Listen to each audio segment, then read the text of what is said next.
Kita masih berbincang dengan Umuh Muhtar dan Akmal Marhali. Pemirsa, kita akan ke informasi terkait korban kerusuhan di Stadion Kanjuruhan bertambah menjadi 131 orang, sementara korban luka saat ini masih dirawat tersebar di 25 rumah sakit di Malang.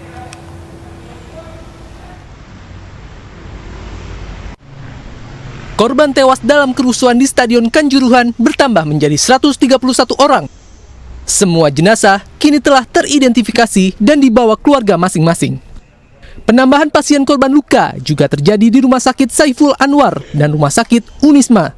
Mayoritas mereka menderita pusing di kepala sehingga harus dilakukan CT scan yang bisa dilakukan di Rumah Sakit Saiful Anwar lantaran peralatannya sudah memadai. Saya dapat update per jam 6 tadi, itu masih pada posisi catatan seperti kemarin. Tetapi memang ada yang dirawat di ICU dan ICCU. Tentu doa kita mudah-mudahan lekas membaik. Ada tambahan pasien dirawat di Saiful Anwar. Ada tambahan pasien dirawat di Universitas Islam Malang. Sebelumnya Dinas Kesehatan Kabupaten Malang merilis data lengkap korban tragedi kerusuhan Stadion Kanjuruhan. Total dari seluruh korban tragedi Kanjuruhan pada satu malam kemarin sekitar 448 orang. 302 diantaranya mengalami luka-luka, kemudian 21 orang mengalami luka berat. Pemirsa, tragedi Kanjuruhan menyisakan duka yang teramat sangat dan teramat dalam bagi keluarga. Kami telah terhubung dengan Elmiati, keluarga salah satu korban tragedi Stadion Kanjuruhan yang bersedia berbagi kisahnya. Selamat petang, Mbak Elmiati. Iya, Mbak Elmiati, kami turut berduka cita bagi Anda dan juga keluarga. Anda sendiri kehilangan kakak laki-laki dan juga keponakan dalam tragedi hari Sabtu kemarin. Mbak Elmiati, suami sama anak. Suami dengan anak. Iya, Mohon suami maaf, sama suami anak. dengan anak. Iya. Mbak Elmiati, Anda juga ikut menonton Sabtu malam itu, Mbak Elmiati? Iya ikut. Mbak Elmiati, saya tahu ini merupakan trauma yang sangat dalam bagi Anda jika mengingat kejadian hari Sabtu malam itu. Namun boleh berbagi kisahnya dengan kami, Mbak Elmiati. Detik-detik kejadiannya seperti apa? Waktu pertandingan selesai, terus ada tembakan gas air mata itu, suami saya ngajak pulang, ngajak keluar. Ternyata di pintu gerbang itu hanya dibuka, hanya cukup 1 orang 2 orang, dan itu pun kayak dicegah gitu loh, Bu. Sedangkan supporter yang terkena gas air mata tadi banyak yang turun ingin menyelamatkan diri, malah kalau dorongan dari belakang, sedangkan yang di depan itu tadi dicegah kayak gitu. Baik, jadi ada, mohon maaf Ibu Elmiati, jadi ada upaya supaya supporter itu masuk kembali ke dalam stadion yang ketika itu sudah penuh gas air mata? Iya, udah penuh gas air mata, udah banyak gas. Tapi dilarang untuk keluar? Iya, dicegah untuk keluar. Ya, maksudnya itu suruh keluar tertib, sedangkan keadaannya sudah seperti itu. Ibu Elmiati, tadi Anda mengatakan pintu gerbang stadion yang besar, tapi hanya dibuka sedikit? Iya. Iya, hanya cukup 1-2 orang. Hanya cukup 1-2 orang. Sementara ketika itu sudah berjejalan, ya itu di pintu berapa? Iya. Kalau Anda ingat, Mbak Elmiati? Tribun 13. Tribun 13. Iya. Ketika itu Anda, suami dan anak laki-laki Anda sempat terpisah? Sempat terpisah di situ? Itu terpisahnya karena dorongan. Iya, terpisahnya karena dorong-dorongan supporter tadi yang mau menyelamatkan diri. sempat terpisah di sana. Kemudian Iya. Anda akhirnya bisa meloloskan diri, sementara mohon maaf suami Kan dan ada yang anak Anda bantu. tertinggal. Itu Iya. bagaimana, Mbak Elmiati? Boleh diceritakan, mohon maaf.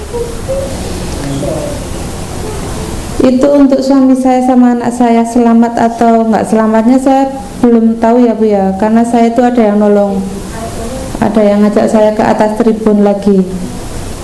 Oh, akhirnya Anda Ada naik ke yang atas narik. tribun lagi. Iya, iya. Mbak Elmiati, sekali lagi saya mohon maaf karena Anda harus mengingat tragedi itu. Boleh Anda ceritakan Iya. seperti itu, ketika itu suasananya seperti apa? Dempet-dempetannya itu berjejalannya seperti apa di pintu 13 itu, Mbak Elmiati? Sangat-sangat berdesakan sekali, dan itu banyak orang yang minta tolong, ada yang sekarat juga, ada yang banyak yang teriak-teriak. Banyak anak-anak di sana, Mbak Elmiati? Cuma saya kurang tahu, waktu itu saya juga sudah untuk bernafas saja sudah sulit, jadi nggak sampai tahu banyak anak atau gimana, nggak tahu.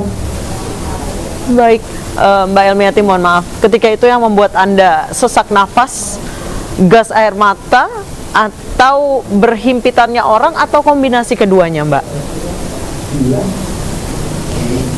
Kedua-duanya, gas air mata sama dorong-dorongan tadi.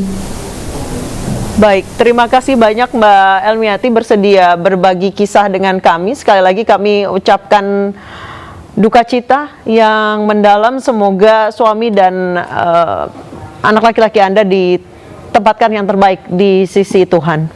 Terima kasih Mbak Elmiati. Mas Akmal, boleh Ya. saya minta komentarnya terlebih dahulu? Ya, ini satu di antara sekian banyak korban ya, Iya. sebuah kejadian yang sangat menyedihkan tentunya kan. Kehilangan satu nyawa di sepak bola itu sudah sangat mahal, apalagi Betul. sampai ratusan orang. Dan ini menjadi pukulan buat kita semua gitu kan, para pecinta sepak bola. Sepak bola harusnya jadi hiburan, bukan jadi kuburan gitu. Betul. Nah, inilah yang menjadi PR kita bersama-sama ke depan. Jangan sampai ada lagi korban jiwa di sepak bola. Dan ini juga amanat yang diberikan kepada tim menjadi fakta. Jadi kita bukan cuma sekedar untuk menghukum orang atau memberikan sanksi terhadap mereka-mereka yang lalai terhadap, Tapi menjadi titik balik. tapi menjadi titik balik bangkitnya sepak bola Indonesia. Jadi jangan sia-siakan korban 131 Setuju. ini.